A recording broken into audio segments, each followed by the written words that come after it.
Hello everyone, this is Chris at the Boneyard, and this is sort of a tutorial how to. Sometimes when you get your wheel wells like that, you want to go with a bigger tire like this. You put it in there and there's just no playroom. Well, normally what we do is just hack it all up, make them bigger, stick everything back together, but what we do in that process is we lose a lot of this detail.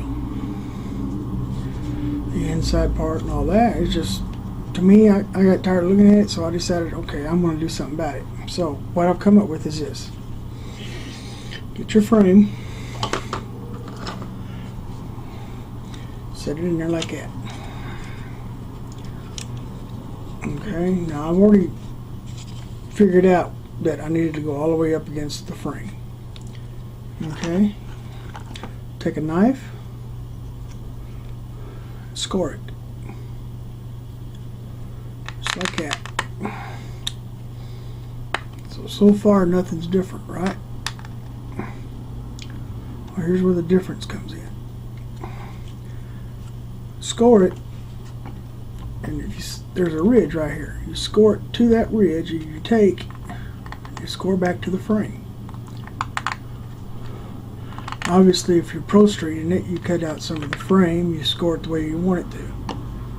Alright, go over here and you score it just like that. Alright, now, you've got it scored to come out. But the thing is, normally when you do this, if you went ahead and you cut out all this, you would lose this line that fits up inside the body. So what I do is I go about halfway. Okay, where's my tape?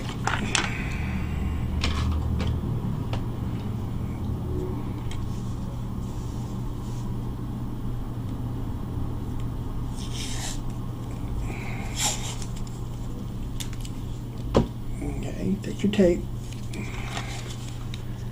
Tape it off about halfway. Now, in doing this,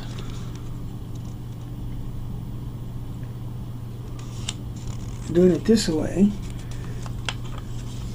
you keep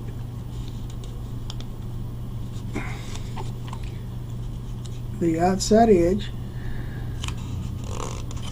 and when you're done with it, get it about halfway. You take your knife, okay,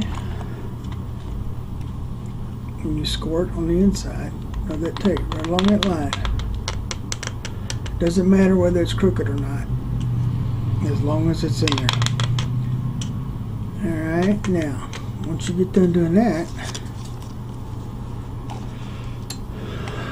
once you get done, alright, get it all scored. And what you're going to do is you're going to cut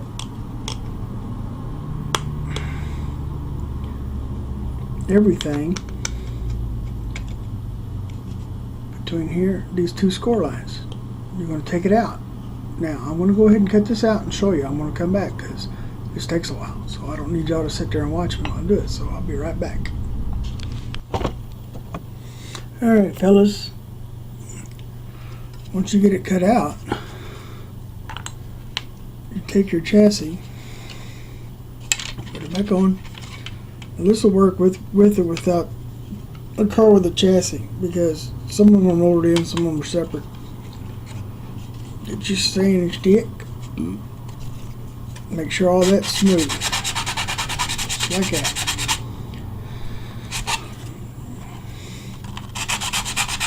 Okay, once you get that like that, you get your piece you cut out, and this here has a ridge on it. Perfect. I take my nippers and I nip right along it, just like that.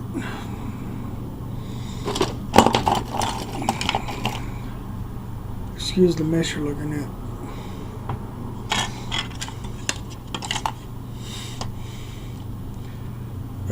go right along the line. There's a ridge on here. Just nip right along it, just like that.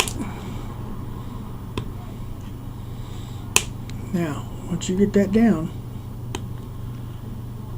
to where you need it, right? Sand the stick, get her smooth. And when you want it real, you want it even with that wheel well. Now this will work with Pro Streeting tires. You know, just about anything you do to them, I guess. But once you get it down like that, set it in here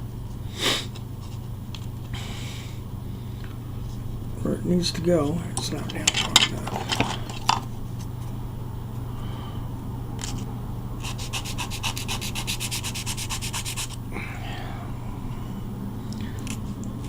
Sand her down there, like I said.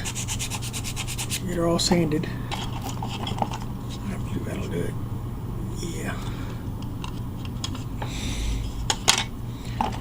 You ever have one of them days, fellas?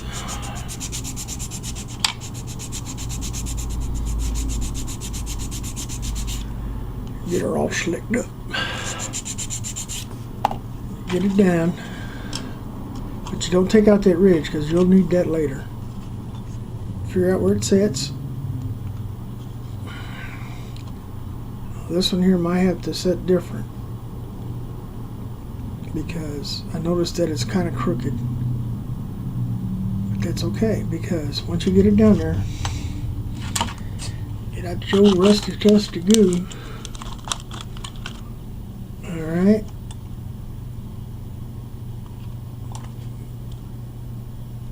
Glue her down.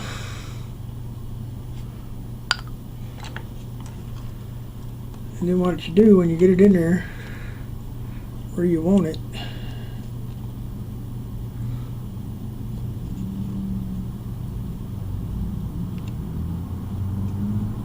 then once you take your tire, it'll fit perfect.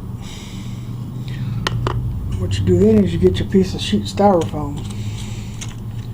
I got a sheet over there. I'm not going to take a sheet and put it in there. And what you do is you make sure you cut a piece long enough to go from one end to the other and high enough, wide enough to where it sticks out the top. You do all that, you throw in some sprue glue. Then when it dries after a day, you sand it all down and that's what you end up with. And once you get this all filled in with putty, slicked out, smoothed out, and everything done, once you paint it, you'll never know that you actually moved anything at all. It'll look perfectly natural, like it come out of the factory. Yeah, that's right where I wanted it to. Perfect. Make sure it stays right there. Now, if you're going to do a Pro Street, I think you can do it with this same setup. The only problem is if you get one that the chassis is made to, like most of the models are nowadays, you're going to have to reconstruct the chassis part of it, or the frame part of it. You'll have to rebuild it. But I think we're all good enough that we can probably do that, no problem. Even the beginners, especially the beginners, because they learn from us. You know, our finished product is their raw material. But that's how I do mine. By the way, this is the 56 Chevy I'm working on. One I started a long time ago. And this is actually the belly pan off of the 57. The chassis off of the 57. The wheels, as you can see, are off of. These are off the 57. The tires are from the 57. These front ones are. The back ones are from the AMT car thing, slicks, drag slicks. The tires, the chrome rims, are from the 32 Ford. And the spinners in the middle, I think, are from the 57. But see the difference. after I get done putting putty on this and putting up all the holes that I don't need, this here will be ready for painting. I'm using a lot of the 57 stuff, like the interior and whatnot. I'm working on that, but this was a wheel well, not a this is what I'm doing thing. But there you go. Now, like I said, it will work for ProStreet. I already tried it. I've put them in there and sized it. The only difference is you've got this hump. What you'll have to do is move that back. If you're ProStreeting it, you'll have to move it back, reconstruct it. Probably take the tire out completely. Move the gas tank down. But you should be able to put it back, make it look like come out of the factory that way. You should. So there you go. Another one of my how-tos, I reckon. And I thank you for listening. Thanks for watching and commenting. If I don't comment back, reply back, it's because I probably didn't have nothing to say other than thank you for commenting. So y'all have a good one. Bye-bye.